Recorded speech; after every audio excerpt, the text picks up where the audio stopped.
अब लाइब्रेरियन सोचा कि कितना बड़ा ब्रिलियंट है रे दादा, परीक्षा में इस तरह का भागलोल क्वेश्चन नहीं पूछता है। माइंड को झिझोड़ने के लिए इस तरह का क्वेश्चन दे दिया। क्या कंपटीशन वाला अलग से क्वेश्चन पैदा करता है क्या? हमारी दिशा कोई नहीं बदल पाए, इसीलिए हमको तूफान की स्पीड में बहना है।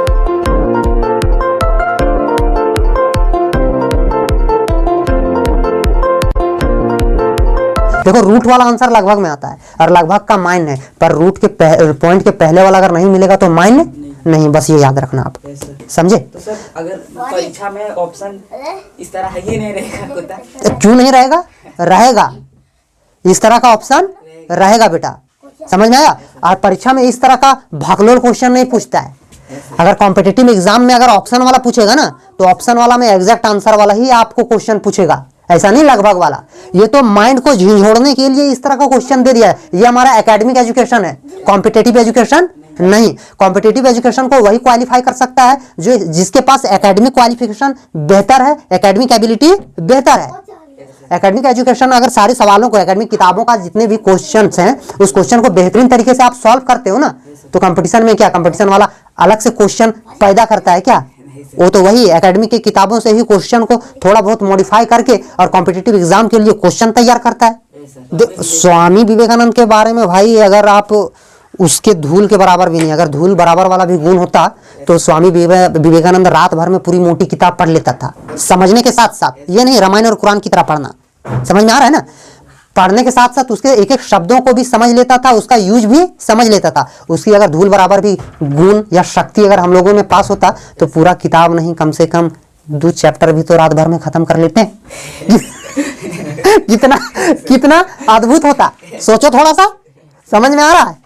ऐसा माना जाता है कि यार कहीं से भी किताब से क्वेश्चन पूछ देता तो। हाँ, एक बार हमने भी ऐसा पढ़ा है, मैं यहीं खमरा में ही पढ़ता था, मैं बताता हूँ। तो उस समय अयोध्या सर यहाँ के प्रिंसिपल थे, बहुत मस्त थे, खड़ूस थे लेकिन पढ़ाते बहुत मस्त थे।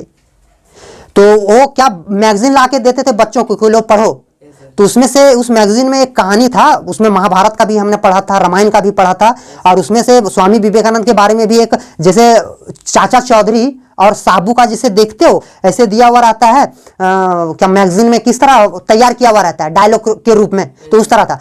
तो विवेकानंद बार बार किताबें लाता था बुक स्टॉल से, लाइब्रेरी से, और रात भर में पढ़ के वापस कर देता था। अब लाइब्रेरियन सोचा कि कितना बड़ा ब्रिलियंट है रे दादा, रात भर में हर किताबें वापस कर दे रहा है। तो उसको पूछा कि क्या आप सारी किताबें रात भर में पढ़ लेते हो? लाइब्रेरियन को जवाब दिया विवेकानंद, बिल्कुल।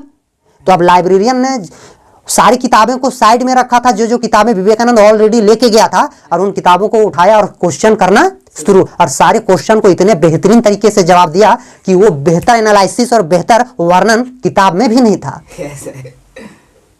किसी किसी में अद्भुत शक्तियां भी होती है, हो सकता है कि वो शक्तियां हमारे अंदर भी है, पर उस शक्ति की ज्वाला को हम सुलगा नहीं पा रहे हैं। जिस दिन आप सुलगा लोगे, तो जो अभी बात बोला ना एग्जाम्पल, आप विवेकानंद नहीं, पर विवेकानंद के अंदर जो शक्तियां थी, उस शक्ति का अगर एक एटम और मॉलिक्यूल के बराबर में भी वो शक्ति आपके पास आ जाएगी, अगर आप उसी लाइन में तपस्या करोगे तब।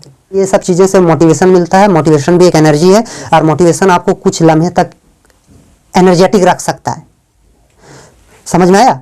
मोटिवेशन आपको कुछ ही समय तक एनर्जेटिक रख सकता है। सुन लिए, मैं समझा दिया, या कहीं सुने, या अरे भाई अब तो घर में जाके एकदम रात भर पढ़ेंगे, सोच लिया मन में, और वहां जाते साथ अगर थोड़ा सा कनकनी बढ़ा दिया तुरते कंबल के अंदर।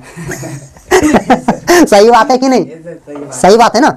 हाँ, देखो, तो वही ठंड को है ना त्याग कर वो पढ़ रहा है, वही तपस्या है ना? और वही ठंड और कनकनी को, समझ रहे हो ना, शीतलहर को, उसी को मान लिया कि भाई ये राक्षस है, ये हमको नॉर्मल कर देगा और कंबल में घुस जाएगा, तो तुम जिंदगी भर नॉर्मल हो जाओगे।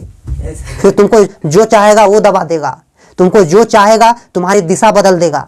हमारी दिशा नहीं बदले, इसके लिए हमको बस हवा के स्पीड में नहीं बहना है, हमारी दिशा कोई नहीं बदल पाए, इसीलिए हमको तूफान की स्पीड में बहना है, यानी हमें तूफान के रफ्तार में जाना है।